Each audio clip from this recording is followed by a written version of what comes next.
Hello, this is Ken Ferrie with this week's Boots in the Field report. Good to be back home. I've done a lot of traveling the last 2 weeks, getting in fields in Ohio, Indiana, Iowa, Minnesota, as well as some here in Illinois.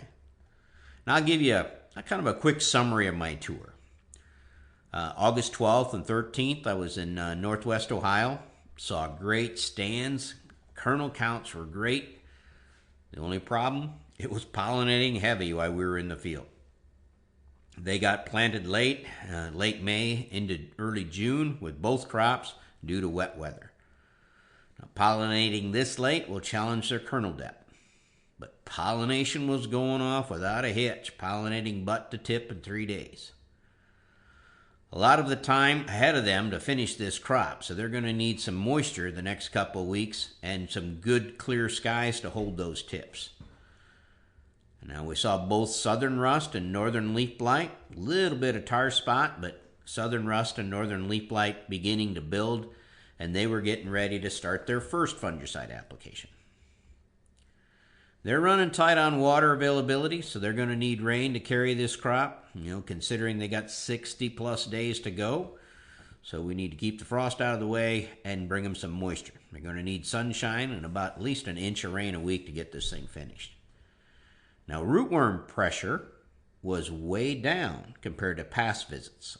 I believe they may have drowned them boogers this spring, so that's a good thing. Beans were planted in June, and I would say an average pod set. So looking for average bean yields. Ferrie went to a field day in southern Indiana on the 14th. Rain a little bit more hit and miss down there. The sandy spots had given up. Their ears are hanging down already. In general, the crop looks good. Some tassel wrap issues and some tip pullback. Southern rust was the main disease, and many growers that I spoke with had already sprayed twice for the southern rust. On the 18th, I was in north central Iowa. The night before the visit, we had 4 to 7 inches of rain on top of a wet environment already. So we were in boots and rain suits on the visit. We did yield checks in that 250, 280 range, dividing by 80, so some good yields there. There was great pollination, but disease pressure was very present, mainly southern rust and northern with a little bit of tar spot. Anything sprayed beyond 2 weeks ago, you could tell the disease was taking back off again. So they were running at the end of their fungicide. Very little corn in dent stage, and most of it needed to be sprayed a second time. Rootworm pressure was high in some fields. Untreated checks had as much as half nodes gone.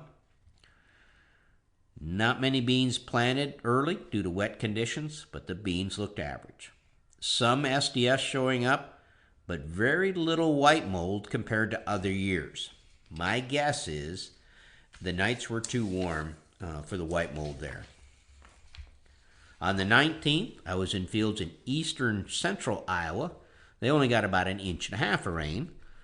All planted pretty much after May 8th. We saw great pollination. They're fighting tar spot and southern rust as well. About 2/3 of the corn was sprayed a second time due to disease coming back 2 weeks after the first fungicide application. Pollination was good. Ear counts were a little lighter than last year, leaving them with yields slightly under last year at this time. But the disease pressure is considerably higher than last year, which are going to put some pressure on their kernel fill.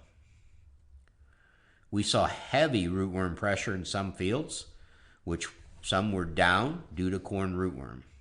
In this case, northern corn rootworm that have went around their traits. Soybeans were potted heavy, some SDS, but their white mold was noticeably less compared to other years. On the 20th, I went to south central Minnesota. Yield counts there were high. We saw yields as high as 294 dividing by 80. Most fields checked in that 260, 270 range. High ear counts, great pollination, and no drowned out spots like they had a year ago. Disease pressure was heavy, northern being the lead and southern rust right behind it. They're used to northern issues up there, but not southern rust at the levels that they have this year. It's not that common in Minnesota. Most fields are in the R3 to R4. So all fields had already been sprayed once, but anything beyond 2 weeks past the spraying window was breaking back loose. With the amount of time they have left to finish, most of these fields will need a second spray. I believe this is a record crop for Minnesota if what I saw represents the whole state. They have good moisture levels to finish them out. I'm telling you guys, with the corn crop they have racked up, if they can pull it off and not let disease kill it before it finishes, we're going to have to let them into the I-States Yield Club. They're going to outproduce Illinois this year on a per acre basis. Here in Illinois, we continue to find great looking crops from the air and from the road. We have good ear counts, but many fields are short on the kernel numbers due to tip loss and pollination issues. This puts a lot of pressure on kernel fill to hit our yield expectations. We need sunshine and great ET rates to finish this out. I still expect an average corn crop, but the potential bin buster we saw earlier this year, I don't think is there. Many fields here in Illinois had to be sprayed twice for tar spot and or southern rust. Some areas last week caught the high winds and they went down. There will be little improvement in these fields this late in the game. The tassels may tip up a little, but your ear height will not. This needs to be high on your harvest list to get it out before it goes down anymore and ear mold set in. Spend a little money on dryer gas and keep the harvest loss as low as possible. Illinois bean yields do look like they have some very high potential if we can just get the weather to finish them. This pod set is phenomenal, especially if they're early April beans. In the corn, we are seeing more aphids in the corn in the past week, but most of them are down around the ear, and I don't think that will be a threat. Watch those later planted cornfields or replanted cornfields. Some ear molds are starting to show up. As you go out there, you can see random ears that are ripe. The husk is ripe while the rest of the field is green. You check those ripe ears, you're probably going to find ear mold. Some of them, as you husk them back, you'll see different color kernels. There'll be a dark color. That too is probably going to be ear mold. Now, corn on corn that pollinated in those wet conditions is going to be the worst. Nothing you can do now but take them out wet and dry them so you can slow this mold if you're going to your own bins for storage.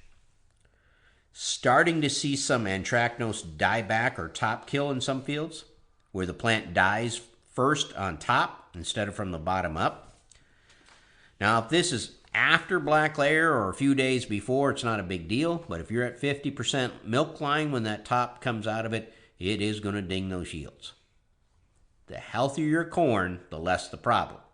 So if disease or nutrient issues like nitrogen deficiency are stressing the plant, this top kill happens a lot quicker and causes more yield loss. In all my travel, it's clear the cloud hanging over the Midwest crop is disease, especially in Iowa and Minnesota. You can pick out the fields that have not received fungicide applications. Many of those fields will be dead in 10 days, which means shallow kernels, poor stalk quality, leading to a lot of down corn. Now, any companies out there that are building pickup reels, you need to stock up on your supply because we're going to need them to get this crop out. As we say, never walk away from a growing crop until it's in the elevator. Don't let the coffee shop make decisions for your farm. Let your scouting data and your scouting team drive those decisions on the fields. This is one of those tougher years where we separate the professionals from the amateurs. I'll be down at the Farm Progress Show, probably see some of you guys there. To stay up to date, check out our website at croptechinc.com and subscribe to our podcast Boots in the Field report. Keep her safe, keep her moving.